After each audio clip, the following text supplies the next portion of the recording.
Laliman ka na nga 2 million kapin ko na ang kababayan nato nga mga Pilipino nga naangad do. Unya kon mamauli na sila diri sa Pilipinas.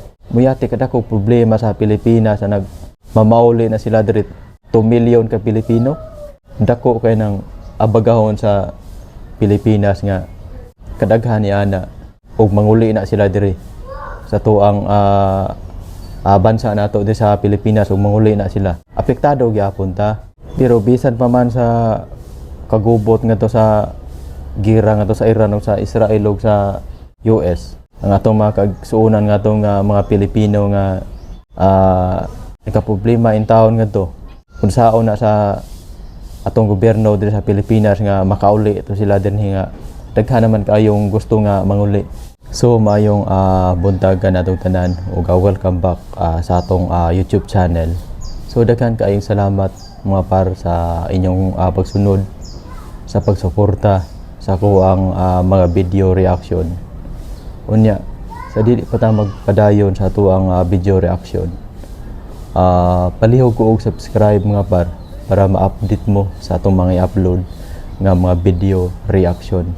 So karon mga par ato ning hisgot-hisgotan ang kaning gera, ang kaning kagubot ngadto sa Iran, sa Israel o sa US. Kay kani sad kung Iran mga par gahi sa nung dili bitaw makig sabot-sabot. Nasa ni sila kaugalingon sa ilaha nga kanang kinaiya. Ilabi na gyud ang kaning ilang leader sa Iran nga dili magig sabot-sabot ba. Mo nang gibombahan ni sila sa kuan sa Israel o sa US. Mo nang nagsinabot ang US ug ang Israel nga ilang bombahan kay lagi ang nang on mga partaga Iran kinaiya sa gyud nila nga kanang hilig sad sila og mga kagubot ba. Di man maminaw ang leader sa Iran mao nang nakasinabot ang Israel ug ang US nga ilahan na lang bombahan. Daghan gyud ang nakalas. Daghan ang nakalas ngadto sa Iran. Unya gani ang leader gyud mismo sa Iran mo'y napatay gyud. Konfirmado gyud nga napatay ang leader sa Iran. Ang katong gahi gyud kayo katong dili magig sabot-sabot kay kaning Iran naila sa gyud ni sila nga mga maldito. Dili magig sabot-sabot ba kay gibadlong na mo kundi sila sa Israel ug sa US nga dili magtukod og nuclear facility diha nya kanang mosupak gyud sila. Mo nang nakadecide ang Israel ug ang US nga ilahan na lang bombahan. So ilaha yung gibombahan.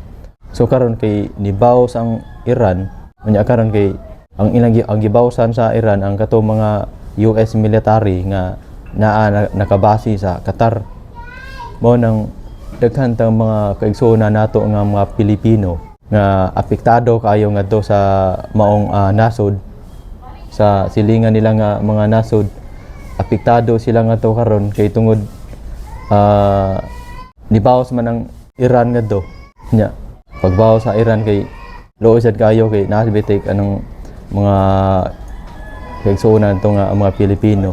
Unya naa sige kuan kanang naagi taga Pangasinan nga OFW nga nakalas gyud usa ka babay nakalas gyud sa maong pagpamumba. Mo nang moingon diha ang uban nga bahala og magira na sila diha.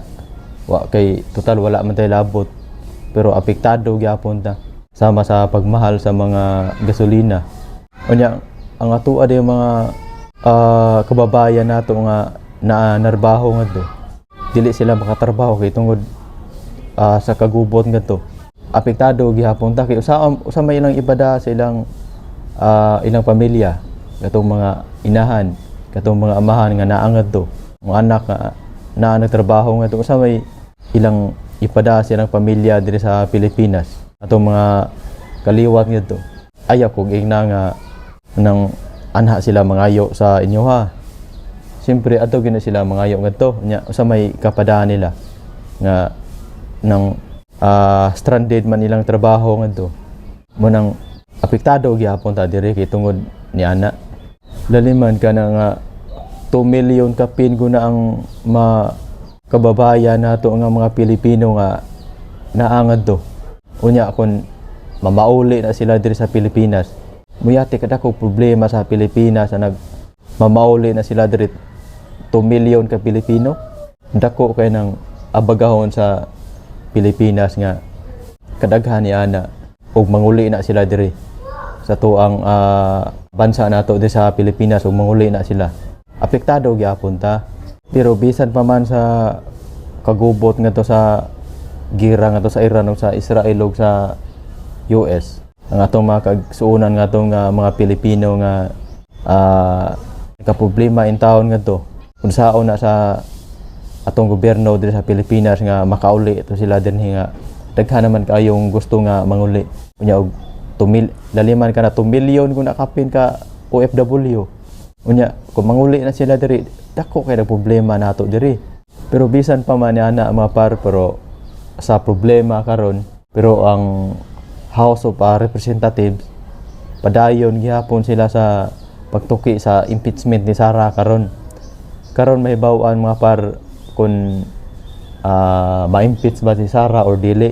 Unya ang flood control nakalimtan na gyud nila ang flood control, ang tinuod nga korupsyon nakalimtan na gyud nila kay tungod sa ilang paghukod sa mga Duterte, sa ilang paghukod ni Sara, personal nga pag-adaot sa mga Duterte. Mo ni atang-atanga nato unya mga par kung unsay desisyon nga to sa House of Representatives kay magkaroon man sila botohay kung ma-impeach ba si Sara, kung kinsa to mga congressman nga moboto nga i-impeach si Sara, kung kinsa to mga congressman nga dili o yun. So daghan kay salamat mga par ug mayong buntag kanatong tanan.